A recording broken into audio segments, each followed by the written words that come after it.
만유의 주 되신 예수 그리스도로 말미암아 화평의 복음을 전하사 이스라엘 자손들에게 보내신 말씀.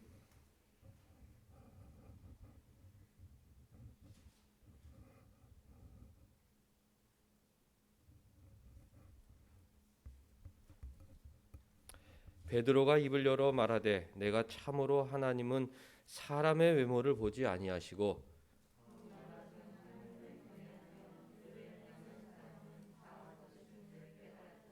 만유의 주 되신 예수 그리스도로 말미암아 화평의 복음을 전하사 이스라엘 자손들에게 보내신 말씀.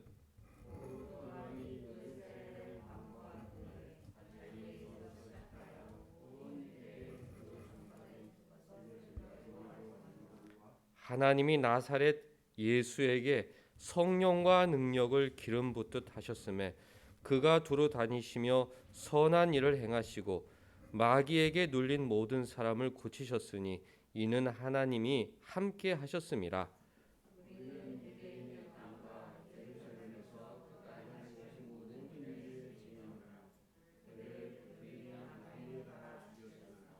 하나님이 사흘 만에 다시 살리사 나타내시되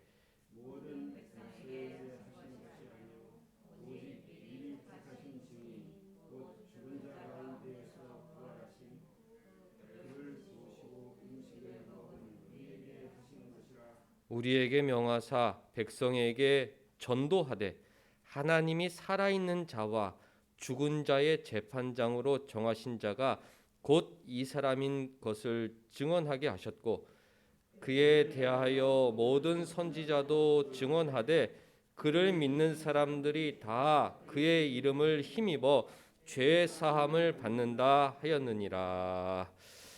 하나님 우리 아버지와 주 예수 그리스도로부터 은혜와 평강이 있기를 원하노라. 아멘.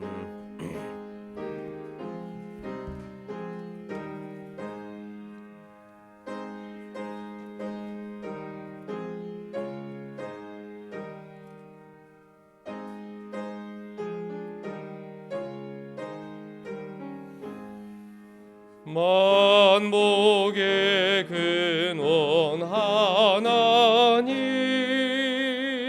온 백성 찬송 드리고 저 천사여 찬송하세 찬송 성부 성자 성령 아멘.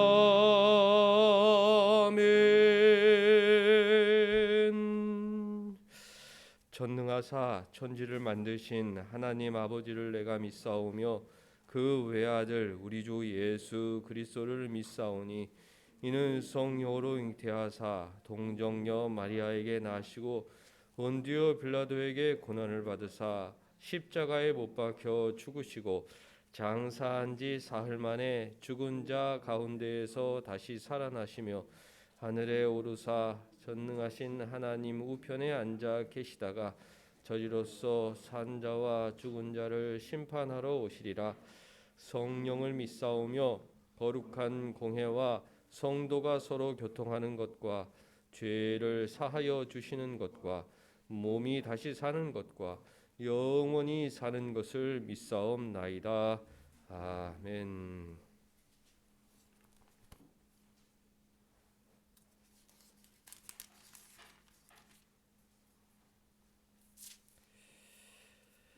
여호와께 감사하라. 그는 선하시며 그의 인자하심이 영원함이로다.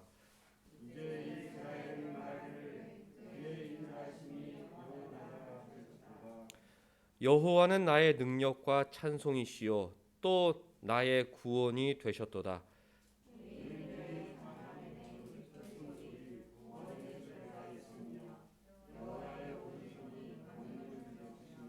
여호와의 오른손이 높이 들렸으며 여호와의 오른손이 권능을 베푸시는도다.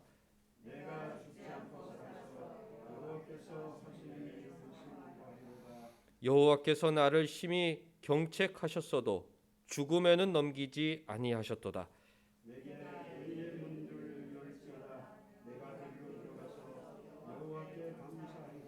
이는 여호와의 문이라 의인들이 그리로 들어가리로다.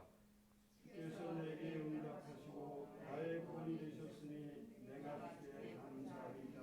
건축자가 버린 돌이 집 모퉁이의 머릿돌이 되었나니 이는 여호와께서 행하신 것이요 우리 눈에 기이한 바로다. 같이 이날은 여호와께서 정하신 것이라 이날에 우리가 즐거워하고 기뻐하리로다. 아멘. 앉으셔서 부활 찬송 함께 부르겠습니다.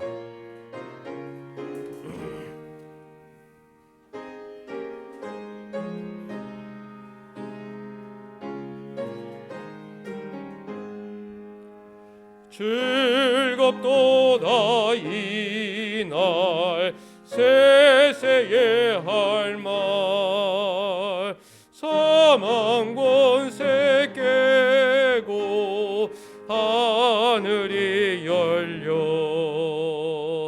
죽은 자가 다시 살아나와서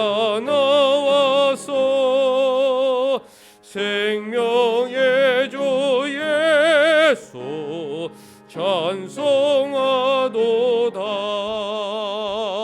즐겁도다 이날 세세의 할 말 사망 권세 깨고 승리하셨네.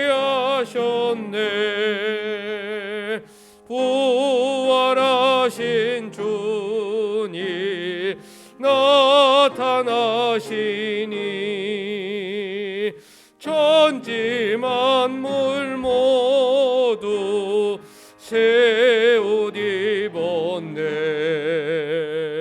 꽃은 만발하고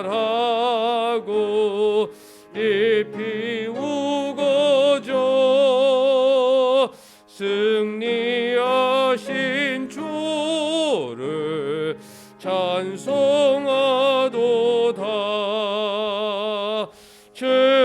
즐겁도다 이날 세세의 할 말 사망 권세 깨고 승리하셨네.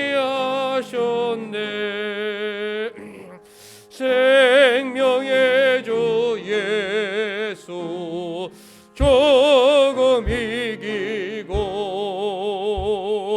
캄캄한 길 지나 다시 사셨네.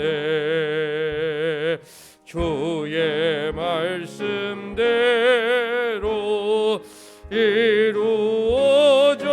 이루어져서 사흘 만에 다시 살아나셨네.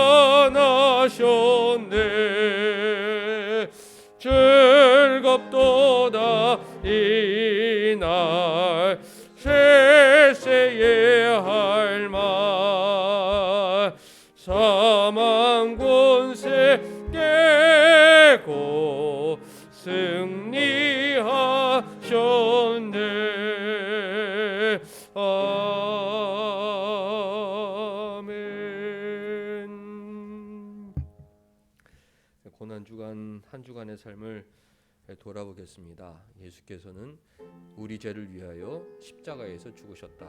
유대인들은 그 사실을 알지 못했기 때문에 예수님과 인격적인 교제가 전혀 없었다. 한 주 동안 주님 감사합니다. 나를 위해 피 흘려 돌아가신 그 대속의 죽음에 감사합니다. 그렇게 인격적인 교제를 하면서 한 주간 보냈는지 하나님 앞에 회개하는 시간 갖겠습니다.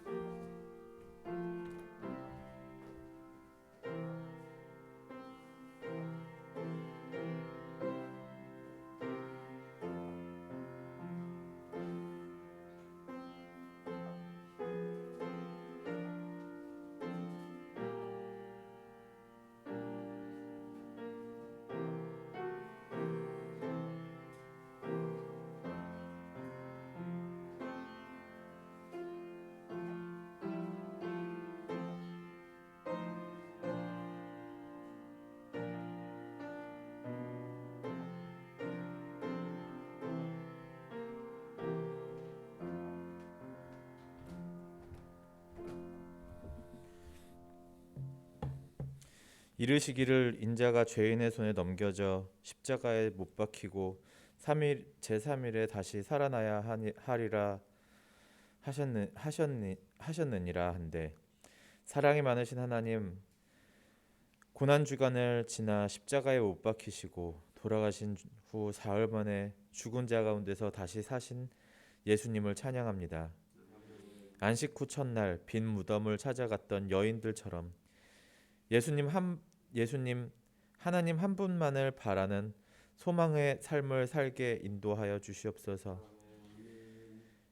하나님 아버지, 빈 무덤을 발견한 여인들이 부활의 기쁜 소식을 전하는 기쁨의 안내자가 되었음을 잘 알고 있습니다. 우리 온사랑교회 성도님들 또한 부활의 기쁨과 부활의 은혜로 세상을 살아가게 하시고, 부활의 기쁨을 나 안에서 감추는 것이 아니라 세상 사람들에게 이 소식을 알리는 예수님의 부활의 전도자가 될 수 있는 은혜도 허락하여 주시옵소서. 빈 무덤의 소식을 전해들은 제자들은 믿지 못하고 침통해하는 오를 범하고 말았습니다. 하나님 아버지, 우리의 삶의 모습은 어떠한 모습이었습니까? 의심과 믿지 못함 속에 살고 있지는 않았습니까? 말씀에 거하고 말씀 가운데 살아가고 말씀에서 가르치고 있는 바를 깨닫고 잊지 않는 우리 온사랑교회 모든 성도님들 될 수 있도록 인도하여 주시옵소서. 환절기입니다. 환절기 가운데 건강으로 고생하는 성도 없도록 함께하여 주시고, 어린아이에서부터 노인에 이르기까지 하나님 함께하시어 건강의 어려움을 이길 힘을 허락하여 주시옵소서. 하나님 은혜 가운데 지켜주시고 항상 하나님의 계획으로 인도하여 주시옵소서. 더욱이 지난주 요양병원에 가신 윤웅섭 집사님, 주님께서 함께하시어 하나님의 은혜 가운데 건강함을 더하여 주시옵소서. 또한 하나님 부르시는 날까지 건강함 가운데 기쁨으로 기대할 수 있는 은혜 허락하여 주시옵소서. 하나님 아버지, 코로나의 위험으로 인해 예배에 함께하지 못하는 성도들이 있습니다. 특히 이재정 권사님의 건강을 주님 주장하여 주시옵고, 건강함을 되찾고 코로나 종식과 함께 건강하게 이 자리에 함께할 수 있도록 인도하여 주시옵소서. 말씀을 전하는 목사님께도 함께하시어 하나님의 은혜가 영육 간의 강건함으로 함께하여 주시옵소서. 이번 주는 서울시장을 비롯한 단체장을 뽑는 보궐선거가 4월 7일에 있습니다. 부정이 아닌, 정치적인 이익이 아닌 국민을 위한 리더가 선출될 수 있는 선거가 될 수 있도록 함께하여 주시옵소서. 이 나라의 리더들이 바로 깨어 하나님의 심판을 두려워하고 국가와 국민을 사랑하는 위정자들이 될 수 있도록 함께하여 주시옵소서. 예배를 시작하는 첫 시간입니다. 마치는 시간까지 시종을 주님께서 주장하여 주시옵고, 오늘도 함께하여 주시옵소서. 이 시간 말씀을 듣고 예배를 드리는 전국의 각지의 모든 교회에도 함께하시어 코로나로 인해 교회의 위상이 많이 떨어진 오늘 맞이하는 부활의 이 아침, 교회의 교회다움을 회복하고 성도의 성도다움을 회복하고 예배의 회복의 시간이 될 수 있도록 인도하여 주시고, 부활의 기쁨이 세상에 전달되어 하나님의 은혜가, 성도의 사랑이 세상 사는 사람들과 나누어지는 은혜도 허락하여 주시옵소서. 감사드립니다. 부활의 이 아침, 부활의 기쁨 가운데 이 모든 말씀 예수 그리스도 이름으로 기도드립니다. 아멘.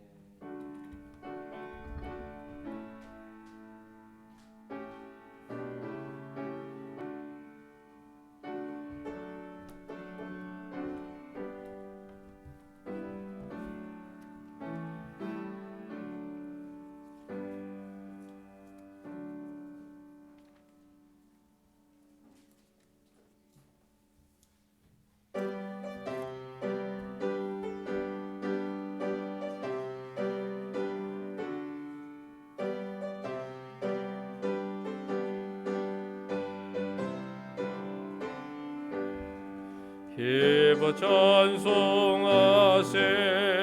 주님 부활했네.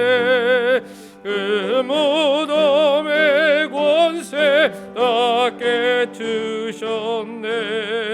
찬송하고 전파하세. 대속하신 주를 할렐루야 찬송하세.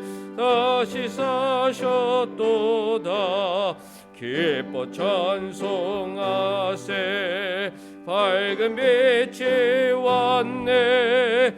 그 어둠의 권세 다 이기셨네.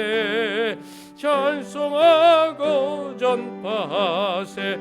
대속하신 주를 할렐루야 찬송하세.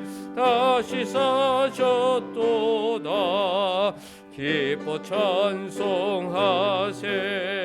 주가 피를 흘려 그 속량할 값을 다 치르셨네. 찬송하고 전파하세. 대속하신 주를 할렐루야 찬송하세. 다시 사셨도다. 기뻐 찬송하세. 하였으니 그 속죄한 은혜다 찬송하세. 찬송하고 전파하세. 대속하신 주를 할렐루야 찬송하세. 다시 사셨도다. 아멘. 하나님 말씀 사도행전 26장 1절에서 23절 우리 한 번 더 읽겠습니다.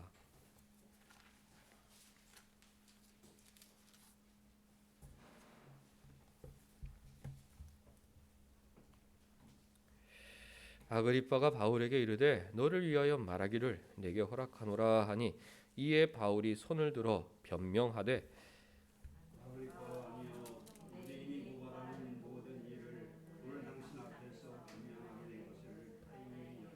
특히 당신이 유대인의 모든 풍속과 문제를 아심이니이다. 그러므로 내 말을 너그러이 들으시기를 바라나이다. 내가 처음부터 내 민족과 더불어 예루살렘에서 젊었을 때 생활한 상황을 유대인이 다 아는다. 일찍부터 나를 알았으니 그들이 증언하려 하면 내가 우리 종파의 가장 엄한 팔을 따라 바리새인의 생활을 하였다고 할 것이라. 이제는 여기 서서 신문 받는 것은 하나님이 우리 조상에게 약속하신 것을 바라는 자들이니 이 약속은 우리 12지파가 밤낮으로 간절히 하나님을 받들어 섬김으로 얻기를 바라는 바인데 아그리빠 왕이요 이 소망으로 말미암아 내가 유대인들에게 고소를 당하는 것이니이다. 당신들은 하나님이 죽은 사람을 살리시며 어찌하여 못 믿을 것으로 여기니까. 나도 나사렛 예수의 이름을 대적하여 많은 일을 행하여야 될 줄 스스로 생각하고 예루살렘에서 이런 일을 행하여 대저 사람들에게서 고난을 받아가지고 많은 성도를 옥에 가두며 또 죽일 때에 내가 찬송 투표를 하였고 또 모든 회당에서 여러 번 형벌하여 강제로 모독하는 말을 하게 하고 그들에 대하여 심히 격분하여 외국 성애가까지 가서 박해하였고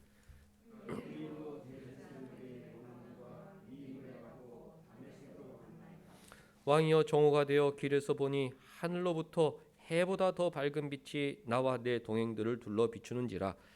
우리가 다 땅에 엎드려지며 내가 소리를 들으니 히브리 말로 이르되 사울아 사울아 내가 어찌하여 나를 박해하느냐 사슬을 깃발고 나아가 내게 보시느냐. 내가 대답하되 주님 누구시니이까? 주께서 이르시되 나는 네가 박해하는 예수라. 일어나 너의 발로 서라. 내가 네게 나타난 것은 곧 네가 나를 본 이유가 장차 내가 네게 나타난 이유인데 너로 경험과 증인을 삼게 하리니 이스라엘과 이방인들에게서 내가 너를 구원하여 그들에게 보내어 그 눈을 비게 하여 어둠에서 빛으로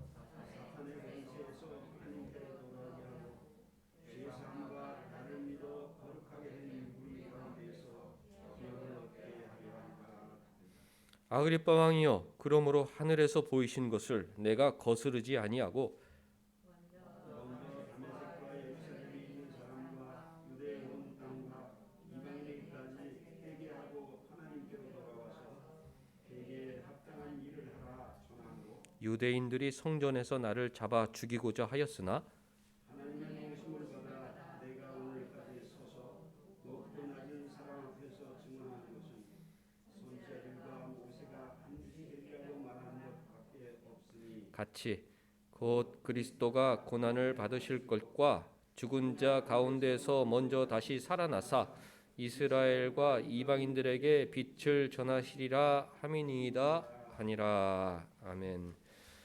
주보 앞면을 보시면 바울의 오차 변명 두 번째 시간입니다. 사도 바울은 5번이나 자신의 무죄를 변명하였다. 마지막에는 아그리빠 왕 앞에서 자신의 무죄와 예수 그리스도의 십자가와 부활을 길게 증언하였습니다. 오늘 말씀 제목은 부활의 3중 은혜. 예수께서 부활하심으로 우리에게 3가지 은혜를 주셨다. 먼저 다시 살아나사 하나님 말씀 의지해서 말씀을 전하도록 하겠습니다. 주보 뒷면을 보시면 선지자들과 모세가 예언한 2가지는 무엇이라고 바울이 증언했습니까? 바울은 자기 이야기를 전하지 아니하였습니다. 선지자들과 모세가 반드시 되리라고 구약 성경에 약속한 그것, 우리 조상들이 간절히 사모했던 그것을 내가 전한다 그랬는데 무엇을 증언했습니까? 우리 정아가 1번 읽어주세요.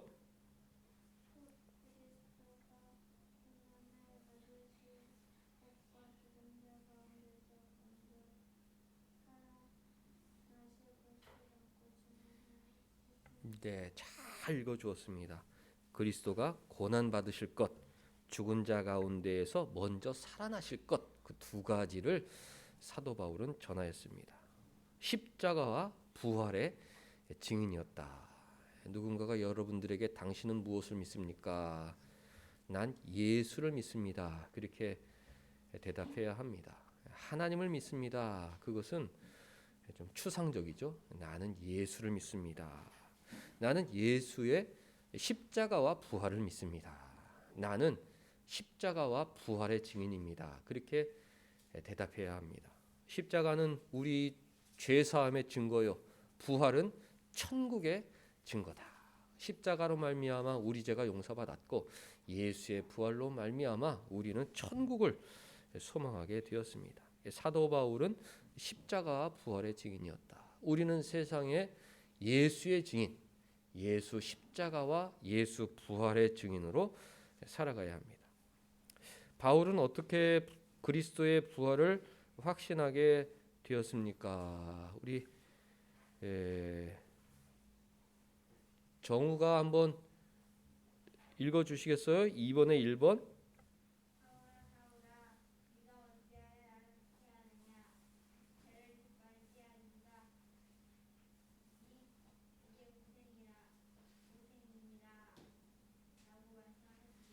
예수께서 예수 믿는 사람을 박해하러 다메섹으로 가는 바울을 찾아오셨습니다. 사도 바울에게 사울은 바울의 옛 이름이죠. 사울아 사울아 네가 어찌 나를 박해하느냐. 부활하신 주님을 직접 만났기 때문에 사도 바울은 누구보다 부활을 확신하고 부활을 증언할 수 있었다. 살기 등등해서 예수 믿는 녀석들 내가 다 잡아와야겠다. 다메섹으로 가는데 갑자기 하늘에서 해보다 더 밝은 빛이 비춰졌습니다. 사도 바울이 그 앞에 몸을 엎드리게 되었죠. 예수께서 사울아 사울아 네가 어찌 나를 박해하느냐 그렇게 말씀해 주신 경험이 있었기 때문에 부활의 증인으로 살아갈 수 있었다. 또 2번 한자 빠졌는데 우리 정한이가 한번 읽어주시겠어요? 앞에 주께서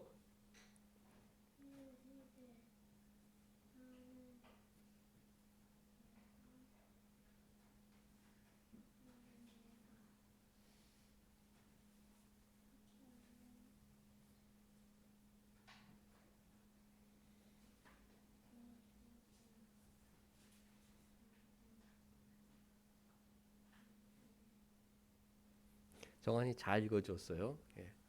나는 예수다. 큰 빛, 해보다도 더 빛난 빛, 여러분 상상할 수 있겠습니까? 그 빛이 사도 바울을 비췄을 때 나는 예수다. 네가 박해하는 예수다. 그렇게 말씀해 주셨기 때문에 사도 바울은 그리스도의 부활을 확신할 수 있었던 것입니다.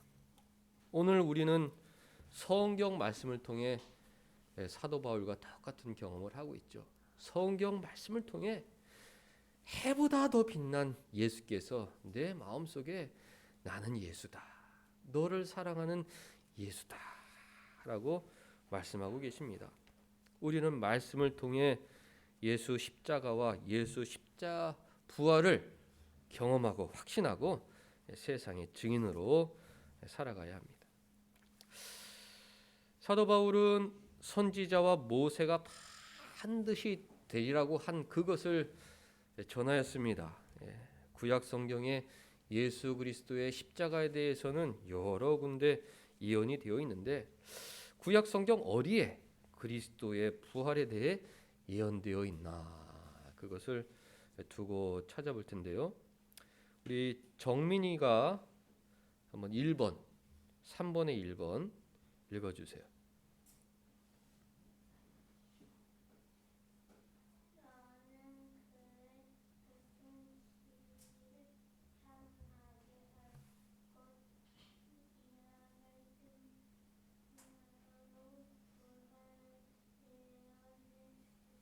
네, 잘 읽어주었습니다. 창세기 3장 15절 첫 복음이죠. 아담과 하와가 선악과를 따먹고 불순종했을 때 하나님께서 뱀에게 저주를 내리셨습니다. 여자의 후손이 네 머리를 상하게 할 것이다. 너는 여자의 후손의 발꿈치를 상하게 할 것이지만 그 여자의 후손이 네 머리를 상하게 할 것이다 라고 예언해 주셨습니다. 뱀의 사단이 유대인들을 선동하여 십자가에 못 박아 죽게 하는 것을 발꿈치를 상하게 할 것이다. 그렇게 예언해 주신 것이죠. 그런데 예수께서는 사단의 괴계를 깨트리고 부활하셔서 사단을 하늘에서 쫓아내셨다. 그것을 머리를 상하게 할 것이다 라고 예언해 주신 것입니다. 발꿈치를 상한 주님께서 십자가에 못 박히신 주님께서 다시 살아나지 않으셨다면 사단을 이기실 수 없으셨겠죠. 머리를 상하게 할 것이다. 그것이 바로 부활하신 예수의 사역을 뜻하는 것입니다. 창세기 3장 15절 예수의 부활이 예언되어 있다. 첫 복음에 약속하신 대로 예수는 사단의 괴계, 유대인들을 선동해서 예수를 십자가에 못 박게 한 그 사단의 괴계를 깨트리시고 부활하신 것입니다. 구약 성경 어디에 그리스도의 부활에 대해 예언해 주셨습니까? 우리 민준이도 한번 3번에 2번 읽어주시겠어요?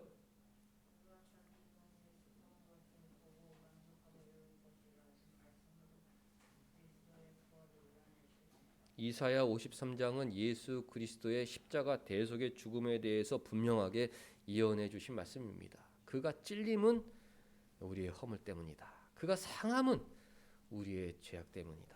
그가 징계를 받음으로 우리가 평안을 누리고 그가 채찍에 맞음으로 우리가 나음을 입었도다. 예수께서 십자가의 대속의 죽음의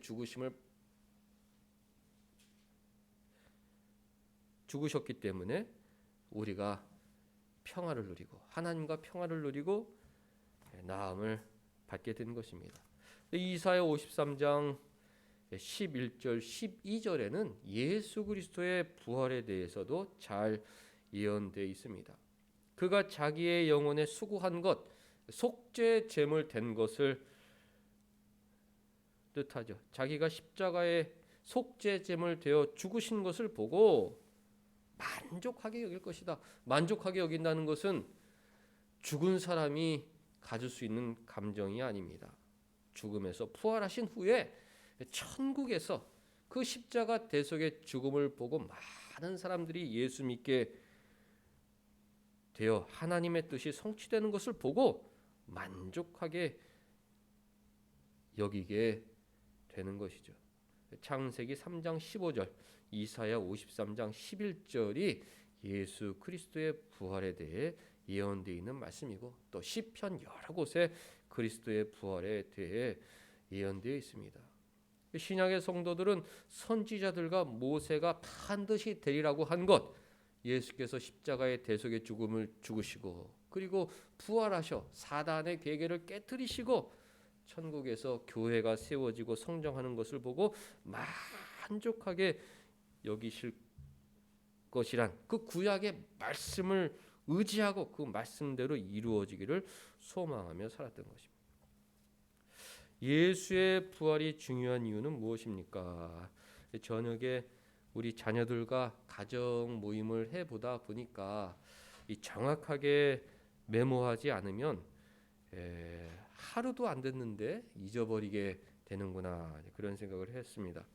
그래서 이제 새롭게 가루를 넣어서 이 가루에 부모님들이라도 정확히 메모해서 자녀들에게 가정의 목사가, 나는 가정의 목사다, 이런 사명감으로 주일 예배 때 전했던 말씀을 자녀들에게 다시 내가 되새김질 해줘야겠다, 이런 사명감으로 쉽게 전할 수 있도록 가루를 좀 넣어보았습니다.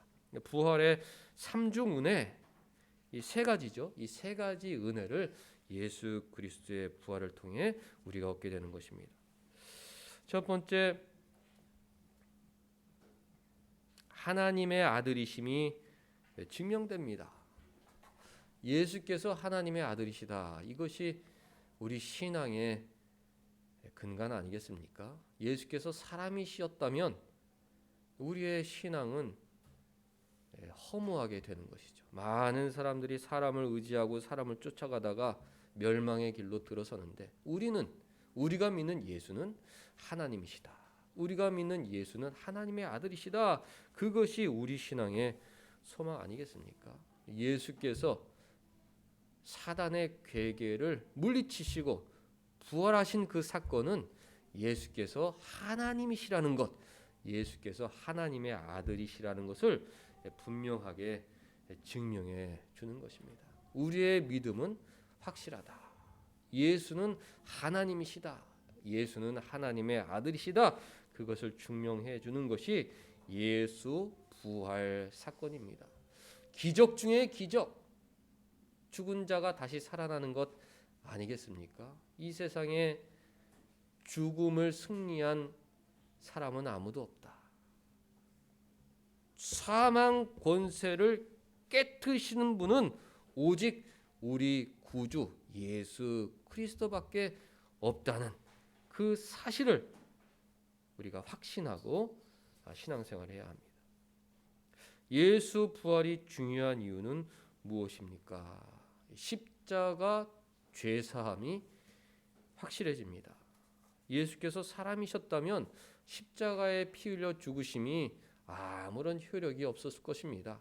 예수께서 하나님이셨기 때문에, 예수께서 하나님의 아들이셨기 때문에 그 십자가 죽으심이 죄사함의 효력이 있게 되는 것입니다. 그 보혈, 무엇보다 귀한 그 보혈의 능력이 효과가 있는 이유는 예수께서 바로 하나님의 아들이셨기 때문인 것이죠. 예수께서 부활하지 않으셨다면 하나님 아들이라는 확신을 갖지도 못했을 터이고, 그 십자가 죽으심도 우리에게 죄사함의 확신을 줄 수 없었을 것입니다. 예수 보혈은 우리 죄사함의 근거다. 그것을 어떻게 보증받을 수 있느냐? 예수께서 부활하셨다는 그 부활 사건이 우리 죄사함의 보증이 되는 것입니다. 예수 부활이 중요한 이유는 무엇입니까? 우리 부활을 확신하게 됩니다. 세상 사람들은 부활을 믿지 못하죠. 에이, 죽은 사람들이 어떻게 살아날 수 있느냐. 우리는 부활을 확신하고 살아갑니다. 천국을 확신하며 살아가죠. 영생을 확신하며 살아갑니다. 어떻게 너희는 부활을 확신할 수 있느냐? 우리 주께서 부활의 첫 열매가 되셨다. 사도 바울도 오늘 먼저 다시 살아나셨다. 그리스도께서 죽은 자 가운데 먼저 다시 살아나셨다. 먼저 다시 살아나셨다는 말씀이 얼마나 중요한지 모릅니다. 예수께서 잠자는 자들 가운데 첫 열매가 되어 주심으로 우리에게 부활의 소망을 주신 것입니다. 주보 안에 보면 이번 주 가족들과 함께 외운 말씀, 그러나 이제 그리스도께서 죽은 자 가운데에서 다시 살아 잠자는 자들의 첫 열매가 되셨도다. 잠자는 자들 가운데 첫 열매가 되어 주심으로 우리에게 부활의 소망을 주신 것입니다.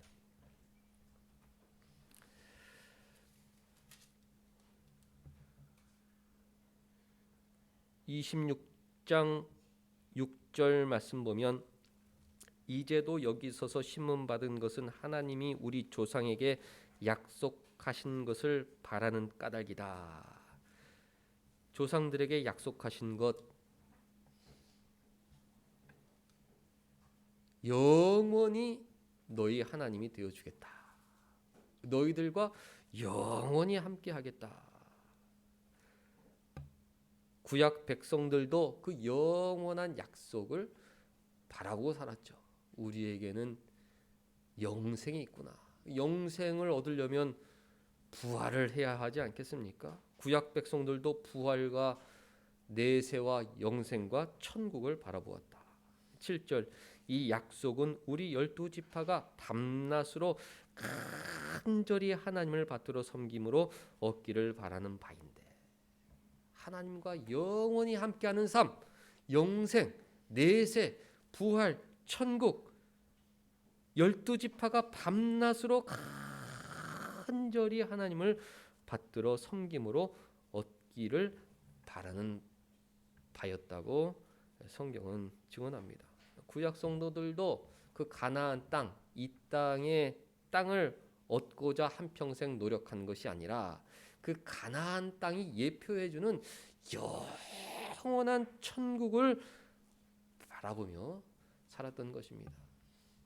아담을 생각해 보시기 바랍니다. 아담이 얼마나 힘든 삶을 살았습니까? 에덴 동산에서 행복한 삶을 살았지만 쫓겨났습니다. 한평생 땀 흘리며 땅의 소산을 먹고 사는 고단한 삶을 살았습니다.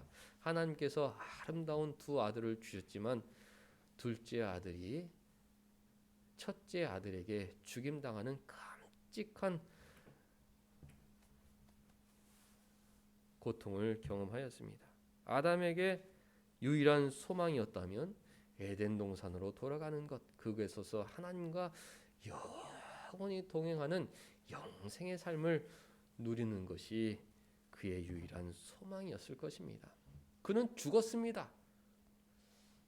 죽는 순간에 그의 유일한 소망은 부활 소망, 천국 소망이었다. 노아를 생각해 보시기 바랍니다. 노아의 삶도 얼마나 고단한 삶이었습니까? 세상 사람들은 이 세상의 온갖 쾌락을 누리고 살 때에 그는 하나님의 명령으로 120년 동안 산에서 나무를 베어다가 방주 짓는 고단한 일을 해야만 했습니다. 세상 사람들은 장가가고 시집가고 먹고 마시고 세상 쾌락을 누리는 동안 노아는 무려 120년 동안 사람들의 조롱을 받으며 산에서 방주를 짓는 고단한 삶을 살았습니다. 그리고 홍수가 내렸을 때 무려 1년 10일 동안 그 방주 안에서 짐승의 배설물들에 묻혀 고단하고 피동한 삶을 살았습니다. 홍수가 그치자 홍수 후에 살아남은 아들들에게 조롱받는 일도 겪었죠. 그래서 그 아들을 저주해야 하는 상황에 이르렀습니다. 의인 노아의 삶이 행복하지만 않았다. 그의 삶도 거친 세파에 시달리는 삶이었다. 그 노아의 유일한 소망이었다면 부활 소망, 천국 소망이었을 것이다. 하나님 이 고단한 세상에서 벗어나 하나님과 영원히 함께하는 영생의 삶을 살기를 원합니다. 그것이 노아의 소망이 아니었겠습니까? 약속의 땅을 약속받은 아브라함, 이삭, 야곱, 요셉의 삶도 파란만장한 삶들이었습니다. 약속의 땅에 도착한 아브라함은 먹을 것이 없어 그 땅에 쫓겨나다시피 다른 곳으로 도망해야겠고 그곳에서 사랑하는 아내를 빼앗기는 수치를 당하기도 하였습니다. 다시 약속의 땅으로 돌아왔지만 배가 고파 또 다른 곳으로 쫓겨나는 나그네 삶을 살아야 했죠. 종들끼리 다툼이 일어나 사랑하는 조카를 멀리 떠나 보내야만 하는 아픔을 겪기도 했습니다. 사랑하는 조카가 원수들의 손에 포로되는 일도 겪기도 하였습니다. 한동안 자녀가 없었지만 이스마엘이라는 아들을 얻게 되는데 그 아들로 인해 아브라함은 극심한 고통을 겪게 됩니다. 나중에 이삭이 태어나자 사라와 하갈 간에 다툼이 일어났고 사랑하는 큰아들 이스마엘을 멀리 떠나보내야만 했었죠. 사랑하는 이삭만 의지하고 살았는데 하나님께서는 그 이삭을 번제로 바치라고 하였습니다. 아브라함에게 나이 많은 노년의 아브라함에게 있었던 유일한 소망은 부활 소망이었다. 하나님 한평생 이 인생 세파에 시달린 이 늙은 노인을 하나님 나라에서 영원히 안식하는 복을 허락하여 주옵소서. 그 부활 소망, 천국 소망이 아브라함의 유일한 소망이었을 것입니다. 이삭도 동일한 피곤한 삶을 살았습니다. 야곱은 말할 수 없는 이루 말할 수 없는 험난한 삶을 살았죠. 137세가 되었을 때 바로 앞에 서게 되었을 때 나그네 세월 나는 나그네 같은 험악한 세월을 보내었나이다 라고 고백하였던 것입니다. 하나님께서 왜 믿음의 사람들에게 그런 세파들을 허락하시는가? 그것은 이 땅에 소망이 없고 성도들이 안식할 곳은 하나님이 계신 천국임을 알려주려 하셨던 것입니다. 예수 부활이 중요한 이유는 무엇입니까? 이 피곤하고 슬픔과 수고와 눈물이 가득한 이 세상에서 우리의 유일한 소망은 부활 소망, 천국 소망이라는 것을 가르쳐 주시기 위한 것입니다. 신명기 8장 오늘 한 곳 찾아보겠습니다.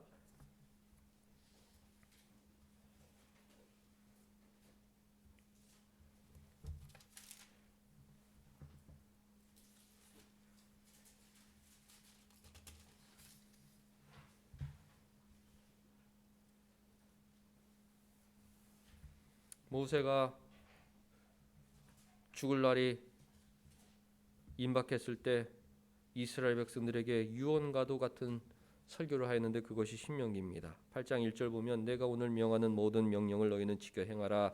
그리하면 너희가 살고 번성하고 여호와께서 너희의 조상들에게 맹세하신 땅에 들어가서 그것을 차지하리라고 전해 주었습니다. 이 약속의 땅은 눈으로 보이는 가나안 땅이었지만 구약 백성들은 이 가나안 땅을 통해 천국을 바라보았던 것이죠. 요셉을 생각해 보시기 바랍니다. 요셉의 소원은 가나안 땅에 묻히는 것인데 죽은 사람이 무슨 소원이 있다고 가나안 땅에 묻히길 소원했겠습니까? 가나안 땅을 통해 하나님과 동행하는 그 영생을 바라보았던 것이죠. 나는 하나님과 영원히 함께하는 삶을 살길 원한다. 그런 소망으로 가나안 땅에 묻히길 원했던 것입니다. 2절 네 하나님 여호와께서 이 40년 동안에 네게 광야 길을 걷게 하신 것을 기억하라. 너를 낮추시며 너를 시험하사 네 마음이 어떠한지 그 명령을 지키는지 지키지 않는지 알려 하심이라. 하나님은 아담도 40년 광야길을 걷게 하신 것입니다. 노아도 40년 광야길을 걷게 하신 것이죠. 아브라함이나 이삭이나 야곱이나 다 40년 광야길을 걸었던 사람들입니다. 왜 하나님께서 40년 광야길을 우리에게 허락하시는가? 부활을 소망하고 천국을 소망하고 이 땅에서 하나님 말씀 순종하며 사는 법을 배우도록 하신 것입니다. 우리가 세상적인 가치관에 휩싸일 때에는 세상의 것이 좋아 보이고 세상에 안주하고 싶고 세상 것을 얻고 싶고 그런 마음이 가득 차게 됩니다. 그것이 이루어지지 않을 때 속상하고 절망하고 피곤하고 억울하고 여러 가지 복합적인 감정이 생기게 마련이죠. 하나님께서 우리에게 우리가 원하는 것을 풍성히 허락해 주시지 않는다. 40년 동안의 광야 길을 걷게 하신 광야 백성처럼 일용할 양식으로 우리를 인도하신다. 그 이유를 우리가 잘 이해해야 합니다.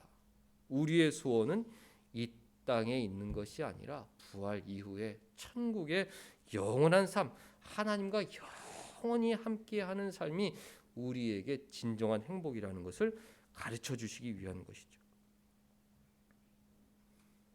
3절 너를 낮추시며 너를 줄이게 하시며 또 너도 알지 못하며 네 조상들도 알지 못하던 만나를 내게 먹이신 것은 사람이 이 땅의 떡으로만 사는 것이 아니요 여호와의 입으로 나오는 모든 말씀으로 사는 줄을 네가 알게 하려 하심이라. 이 40년 동안에 네 의복이 헤어지지 아니하였고 네 발이 부르트지 아니하였느니라. 너는 사람이 그 아들을 징계함 같이 네 하나님 여호와께서 너를 징계하시는 줄 마음에 생각하고 네 하나님 여호와의 명령을 지켜 그의 길을 따라가며 그를 경외할지니라. 하나님은 우리를 아들처럼 여기신다.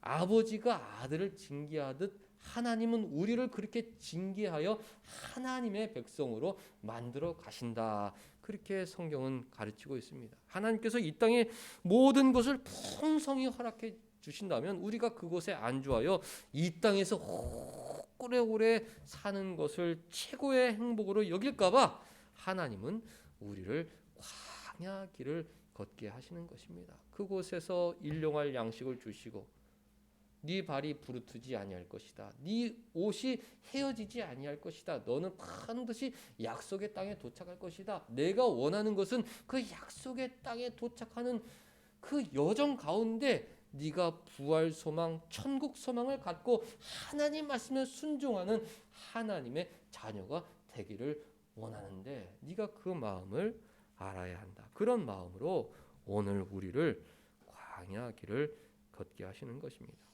만일 부활 소망이 없다면 우리는 얼마나 억울하고 불쌍하고 비참한 삶을 살게 되는 것입니까? 한평생 세상 것 누리지도 못하고 고단한 삶을 살다가 흙으로 돌아가 버린다면 우리의 삶은 얼마나 불쌍합니까?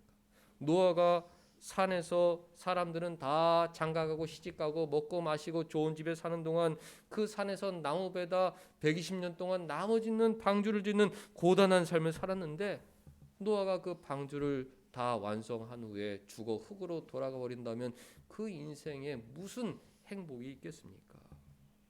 그러나 하나님은 우리에게 부활을 약속해 주셨다. 천국을 약속해 주셨다. 영생을 약속해 주셨다. 사람마다 다 광야길을 걷고 있단다. 다 원하는 게 많지만 사람마다 그 원하는 것을 다 누리지 못하고 있단다. 각자의 자리에서 천국을 바라보고 있단다. 영원한 안식을 바라보고 있단다.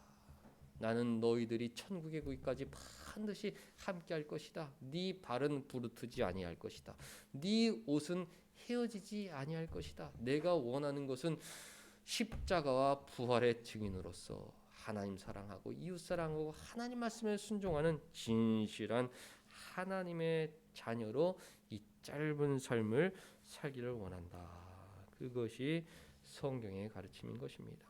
예수의 부활은 우리를 그런 사람으로 변화시켜 주는 것입니다. 부활이 있다. 이 세상이 전부가 아니다. 부활 이후에 영생이 있다. 하나님과 영원히 함께하는 삶이 있다. 그 부활 신앙이 이 세상의 모든 것을 변화시켜 준다. 사도 바울처럼 아그리빠 왕 앞에서도 담대하게 십자가 부활을 전하는 사람으로 살게 해 주시는 것입니다. 부활은 우리에게 삼중의 은혜를 내려줍니다.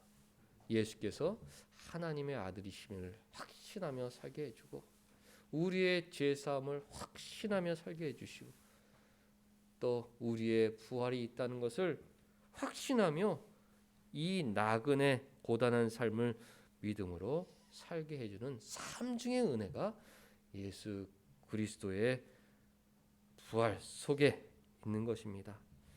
부활주일 이후 새롭게 우리가 이 광야 길을 걸어가야 할 텐데 이 피곤한 나그네 길은 죽음의 순간에 이르러야 비로소 마침표를 찍게 될 터인데 그때까지 하나님께서 도와주신다는 것을 확신하고 부활을 소망하며 천국을 소망하며 믿음의 선지들처럼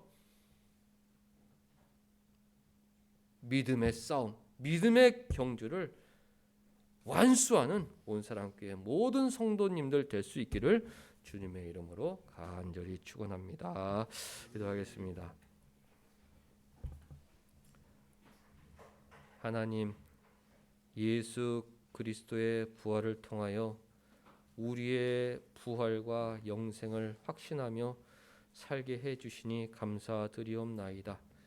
이 나그네 험악한 세월 가운데 하나님은 우리의 일생을 지켜주시고 하나님께서 간절히 원하시는 것은 하나님 말씀에 순종하는 진실한 하나님 자녀가 되길 원하시는 것인데 그 하나님 마음을 헤아려 부활주일 이후 십자가의 부활의 증인으로서 더욱더 하나님 말씀에 순종하는 하나님 자녀로 살아가게 하여 주시옵소서.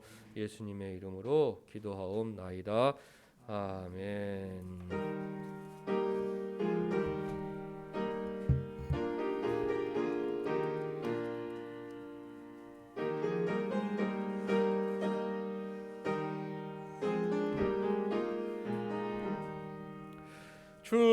주님께 영광 다시 사신 주 사망 권세 모두 이기시었네.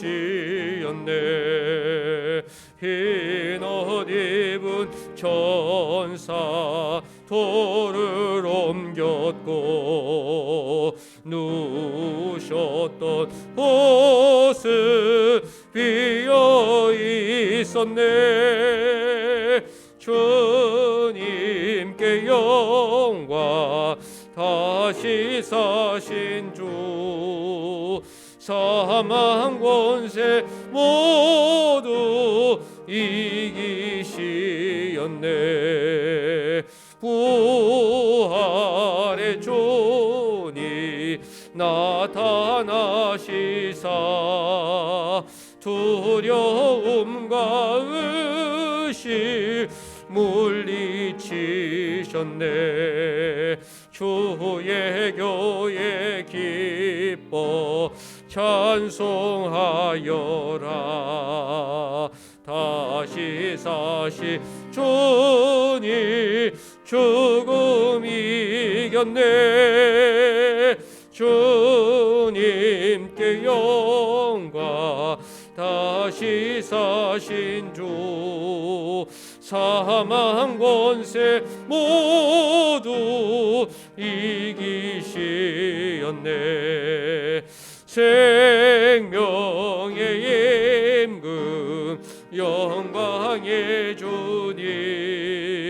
주님 없는 삶은 헛될 뿐이라. 주의 사랑으로 세상 이기고 요단 건너 번약하게 앞소서. 주님께 영광, 다시 사신 주 사망 권세 모두 이기시었네.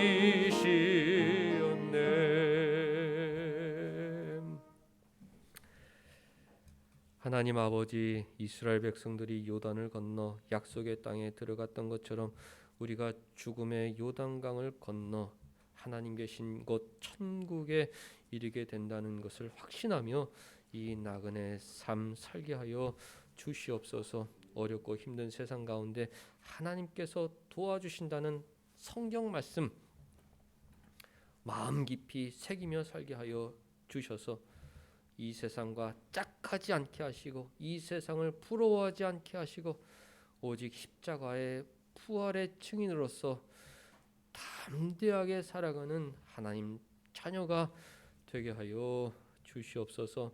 부활의 은혜에 감사하며 귀한 예물 드리니 우리 마음 받아 주시옵소서. 온사랑교회 모든 성도들 마음속에 부활의 확신, 부활의 은혜를 내려 주셔서 오늘부터 새롭게 진실된 하나님의 자녀로 살아가게 하여 주시옵소서. 이재정 권사님, 윤은석 집사님 천국 소망, 부활 소망으로 살게 하여 주시옵소서. 더 많이 주님 사랑하고 더 많이 하나님과 친밀한 사귐 나눌 수 있도록 하나님 통행하여 주시옵소서. 예수님의 이름으로 기도하옵나이다. 아멘. 다 같이 일어나셔서 2장 찬송 부르신 후에 사랑하는 사람들 부활의 삼중은혜 부활을 확신하며 살게 하여 주시옵소서. 축복하겠습니다.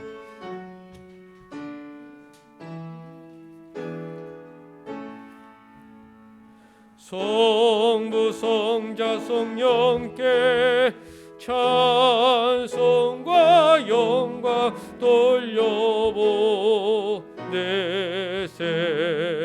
태초로 지금까지 또 영원 무궁토록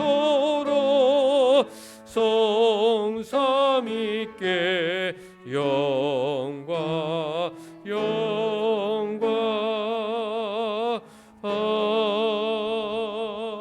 아멘. 사랑하는 사람들 부활 소망 갖고 살게 하여 주옵소서.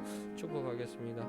하나님 아버지, 힘든 세상 살아가는 동안 믿고 의지할 분 주 예수 그리스도밖에 없다는 것을 깨닫게 하여 주시옵소서. 이 세상은 잠시 살다 가는 곳이요 저 영원한 천국에서 하나님 기다리신다는 확신하며 살게 하여 주시옵소서. 부활 소망으로 살게 하여 주옵소서. 천국 소망으로 살게 하여 주옵소서. 이 세상에 그 누구보다 진실한 성도로 살게 하여 주옵소서. 천국에서 가장 칭찬받는 성도로 살게 하여 주옵소서.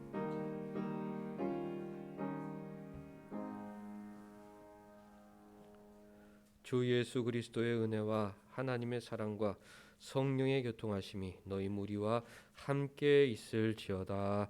아멘.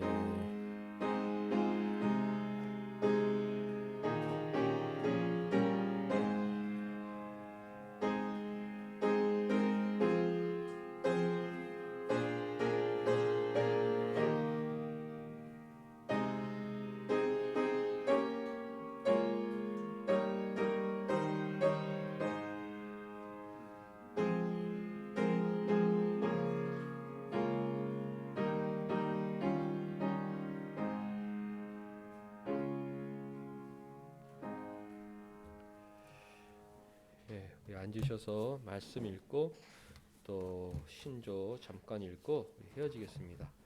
고린도전서 15장 1절에서 11절까지 우리 한 절씩 읽겠습니다. 롬고갈 에빌골살 그렇죠. 롬고갈 고린도전서 15장 1절에서 11절.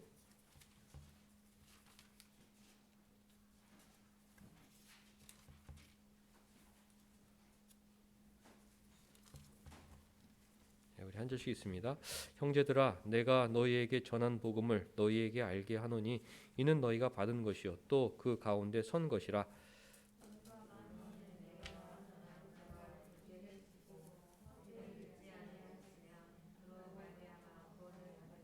내가 받은 것을 먼저 너희에게 전하였나니 이는 성경대로 그리스도께서 우리 죄를 위하여 죽으시고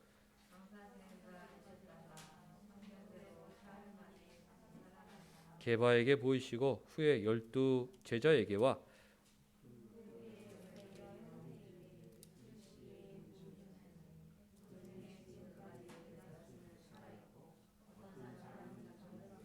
그 후에 야고보에게 보이셨으며 그 후에 모든 사도에게와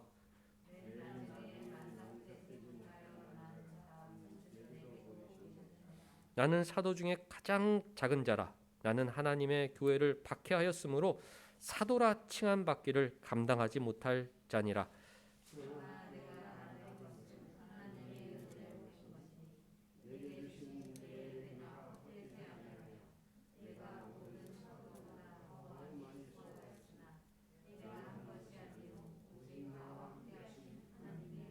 같이 그러므로 나나 그들이나 이같이 전파함에 너희도 이같이 믿었느니라. 아멘. 우리 요한복음 20장 1절에서 18절 말씀 또 한 절씩 읽겠습니다.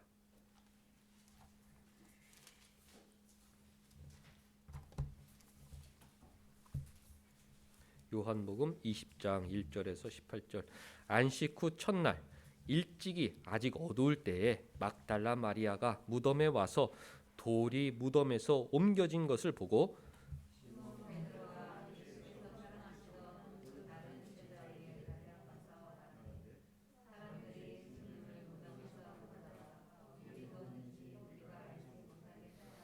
베드로와 그 다른 제자가 나가서 무덤으로 갈새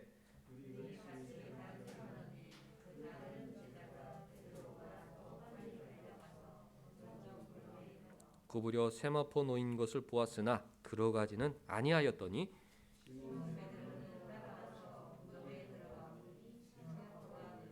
또 머리를 쌌던 수건은 세마포와 함께 놓이지 않고 딴 곳에 쌌던 대로 놓여 있더라.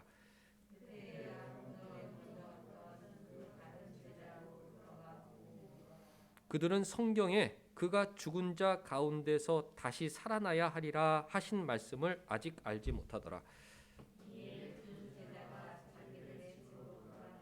마리아는 무덤 밖에 서서 울고 있더니 울면서 구부려 무덤 안을 들여다보니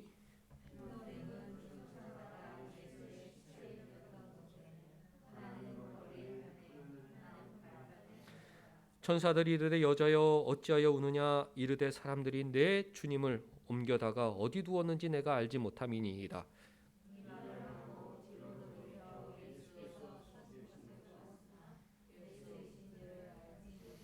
예수께서 이르시되 여자여 어찌하여 울며 누구를 찾느냐 하시니 마리아는 그가 동산지기인 줄 알고 이르되 주여 당신이 옮겼거든 어디 두었는지 내게 이르소서 그리하면 내가 가져가리이다.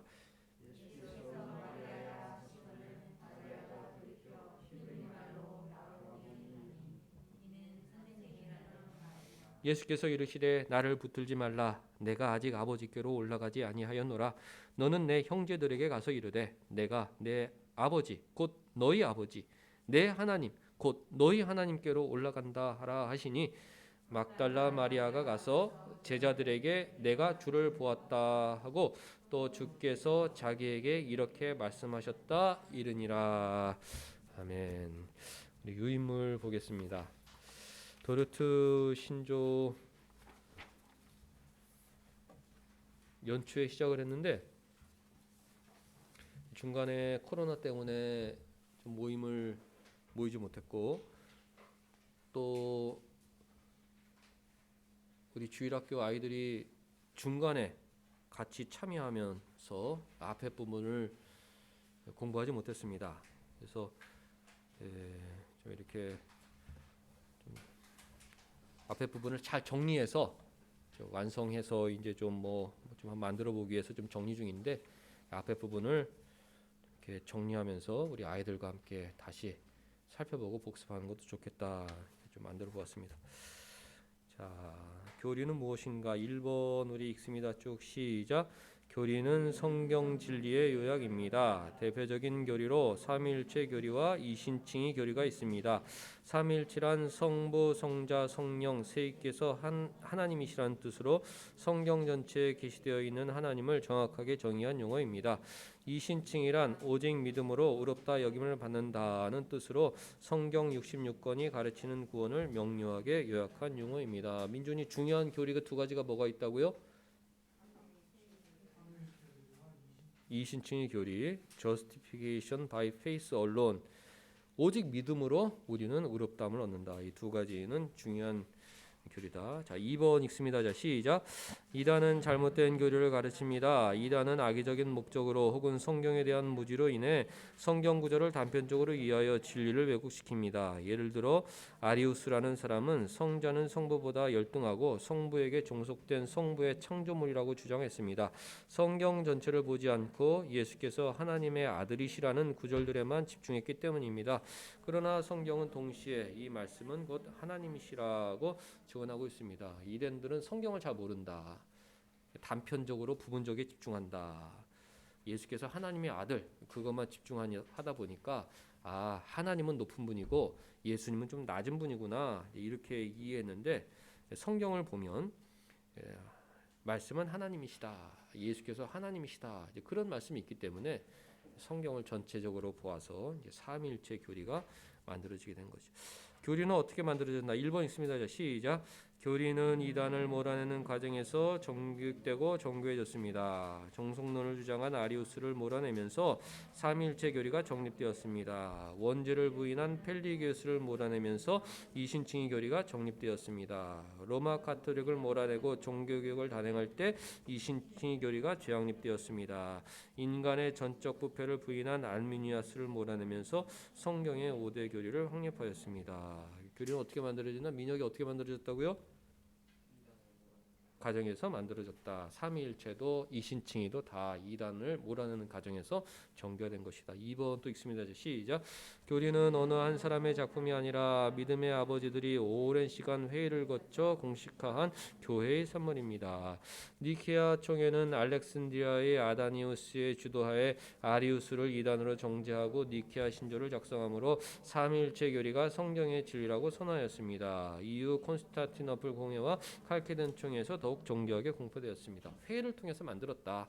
사람이 만든 게 아니라 회의에서 아리우스 예수님이 하나님보다 못한 사람이라고, 아니 무슨 성경을 그렇게 해석해? 그저 이단이야. 이단으로 정죄하고 예수님하고 하나님은 똑같은 분이다. 삼위일체 교리를 어떤 사람이 만든 게 아니라 니케아 총회에서 교리하는 것이다. 2번 읽습니다. 자, 시작.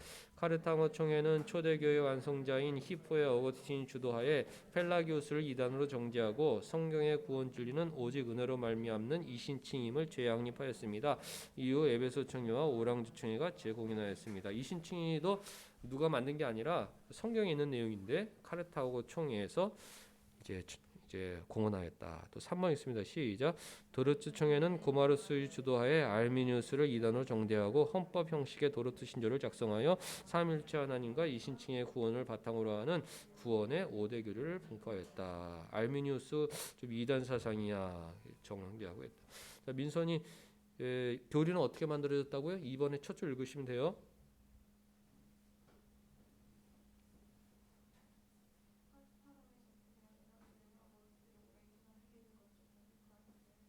그래요. 중요한 회의가 한 3개가 있는데 회의 이름들만 얘기하면 그런 총회에서 이단들을 정죄하고 교리를 이제 회의를 통해서 만들었다. 그런 내용입니다. 자, 3번 읽습니다. 이제 시작. 교리는 오직 성경을 근거하여 만들어졌습니다. 믿음의 아버지들은 모든 성경의 가르침은 진리라고 믿었습니다. 성경에서 이해가 안 되는 부분은 인간의 이성이 부패한 까닭으로 여겼습니다. 그래서 합리주의를 추구했던 이들과는 달리 예수께서 하나님의 아들이시자 동시에 하나님이시라는 성경의 가르침을 모두 받아들였습니다. 성경의 가르침 그대로 성부와 성자는 구별되지만 동일한 분이시라는 삼위일체 교리를 만들었습니다. 이단들은 합리주의를 추구하기 때문에 아니 같으면서 무슨 아버지와 아들이야 뭐 그런 게 어디 있어? 그거는 뭔가 좀 말이 안 돼. 하나님은 높은 분이고 예수님은 낮은 분이야. 하나님이시라는 말씀은 하나님 같다는 말씀이겠지. 그냥 신적인 존재라는 그런 뜻이겠지. 이제 이런 식으로 성경을 이제 왜곡하게 되었는데 믿음의 아버지들은 아니 그거는 우리가 부패해서 이해를 못하는 거야. 얼마든지 하나님은 예수님은 같은 분이고 또 예수님은 하나님의 아들일 수 있어. 그거를 동시에 받아들인 것이죠. 삼일체교를 만들었다. 자, 믿음의 아버지들 읽으면 시작. 믿음의 아버지들이 회의를 통해 결정한 교리를 교회가 받아들인 이유는 결코 사람이나 회의 자체의 권위 때문이 아니었습니다. 그 회의에 성경에 대한 순수하고 진지한 해석이 있었기 때문이며 그 회의의 결과물인 교리가 성경적이었기 때문입니다. 우리 송영 집사님이 3번 그 첫 줄 읽으면 됩니다. 교리는 어떻게 만들어졌습니까? 성경을 근거로 사람들이 막 머리를 굴려가지고 만들어낸 게 아니라 성경에 있는 그대로 만든 것이 교리라. 자, 뒤편 넘기셔서 교리는 무엇을 통해 배울 수 있나? 1번 읽습니다. 시작. 교리를 배우려면 신조를 공부하는 것이 제일 좋은 방법입니다. 교리와 신조는 거의 같은 말입니다. 교리는 이론이라면 신조는 교리를 압축한 문서입니다. 교리는 이론, 삼위일체 세 번은 구별되지만 한 번이 다 이론이잖아요. 근데 이론을 갖다가 글로 쓴 것, 그게 이제 신조입니다. 자, 신조는 시작. 신조는 각 시대마다 신경, 요리문답, 신앙고백, 교회 헌법 등의 다양한 형태로 작성되었습니다. 요리란 중요한 교리를 뜻합니다. 개신교의 중요한 신조들은 다음과 같습니다. 1번 시작, 2번 시작, 3번 시작, 4번 시작, 5번 시작, 6번 시작, 7번 시작, 웨스트민스터 신앙고백, 대소리 문답, 이런 것들이 개신교의 중요한 신조. 교리를 배우려면 이 신조들을 공부하면 아 이게 이렇게 성경 내용이 이렇게 돌아가는구나 그걸 알 수 있다는 거죠. 자, 현재 읽습니다. 자, 시작. 현재 개혁교회는 4, 5, 6을 3대 일치 신조로 받아들이고 정통 장로교회는 7을 신앙의 표준 문서로 받아들이고 있습니다. 우리는 개혁교회이자 장로교회거든요.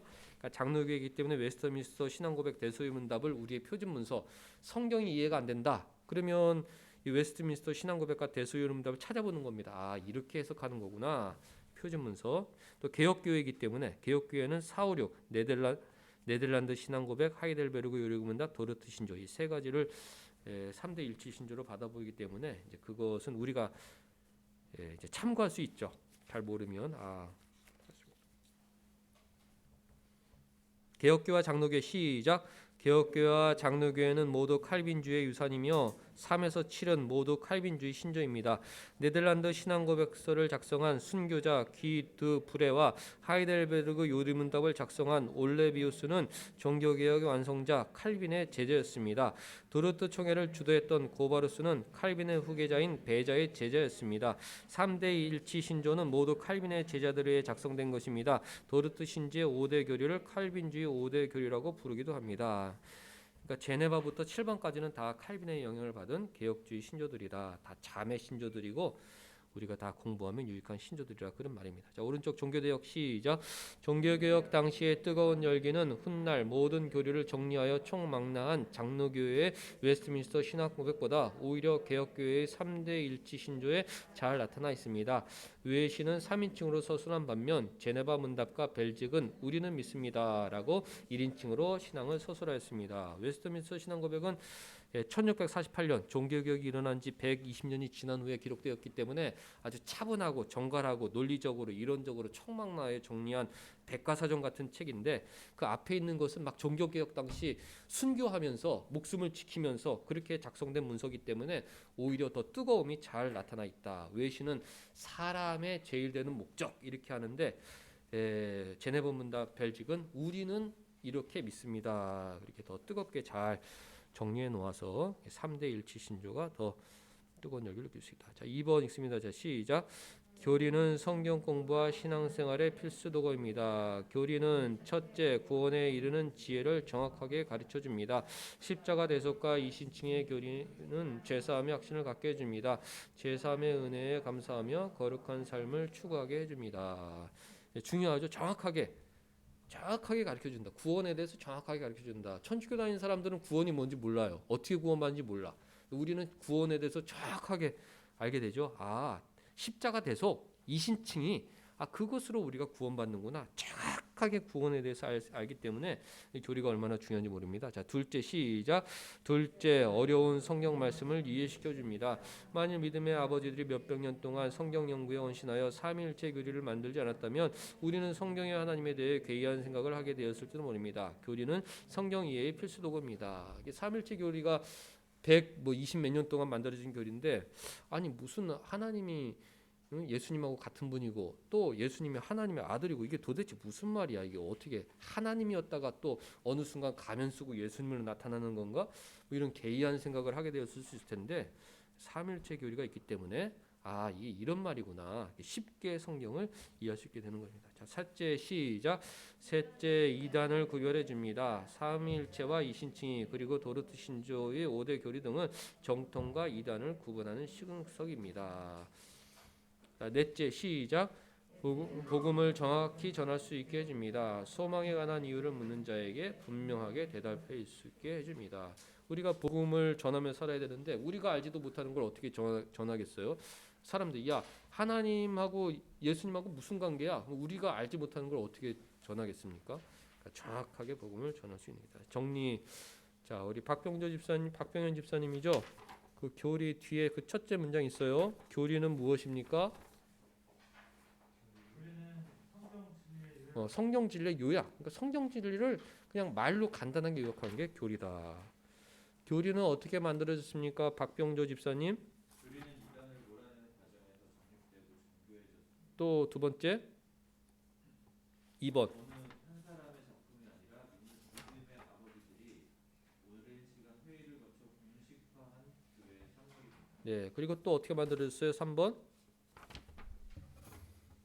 교리는 오직 성경을 근거로 만들어졌습니다. 예, 로마 카톨릭도 회의를 통해서 무왕 교류설, 마리아 승천설, 마리아 무음설 그런 걸 회의를 통해서 만들었기 때문에 회의를 통해서 만들었기 때문에 그건 맞다고 주장하지만 성경적이 아니기 때문에 우리는 받아들이지 않는 거죠. 그러니까 회의에 무슨 권위가 있거나 교황이나 칼빈에게 권위가 있어서 우리가 받아들이는 게 아니라 이게 성경적이기 때문에 내가 성경을 읽어봐도 맞기 때문에 우리가 받아들였다. 그게 굉장히 중요하죠. 그리고 또 개혁교회가 받아들인 3대 일치 신조는 무엇이며 누가 작성했습니까? 우리 김경미 집사님.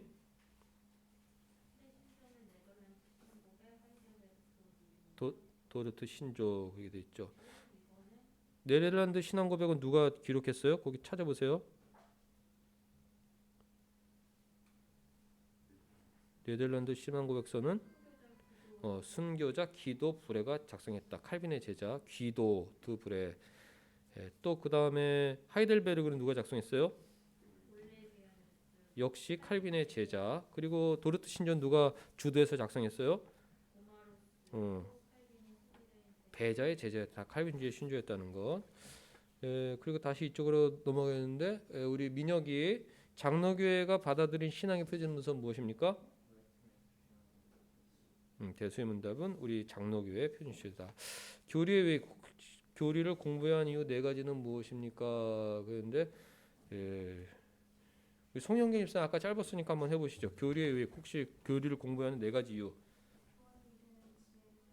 정확하게 알려준다. 또 하나님이 예수님하고 어떤 관계인지 삼위일체로 우리가 쉽게 알 수 있죠. 또 이단을 구별해주고 또 복음을 정하게 줄 수 있다. 그래서 부활주일부터 또 새롭게 우리 공부 신조, 도르트 신조 잘 정리해서 중요한 부분을 거쳐서 좀 결과물을 만들어 보려고 하는데 교리 공부에도 우리 같이 열심히 해주시면 고맙겠습니다. 기도하겠습니다.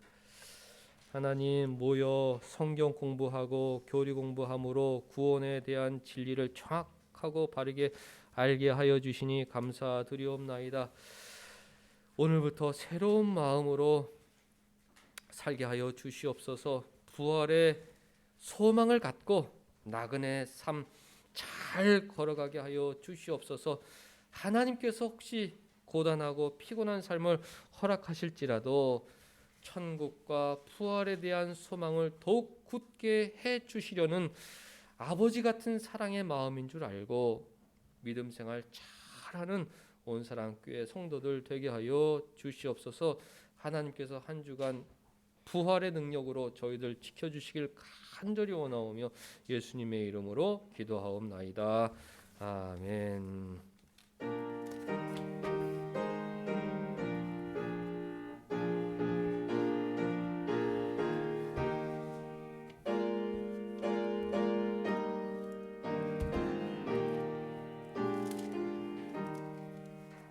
성부 성자와 성녀 영원히 영광 받으옵소서. 태초로 지금까지 또 길이 영원 무궁 영광 영광 아멘 아멘.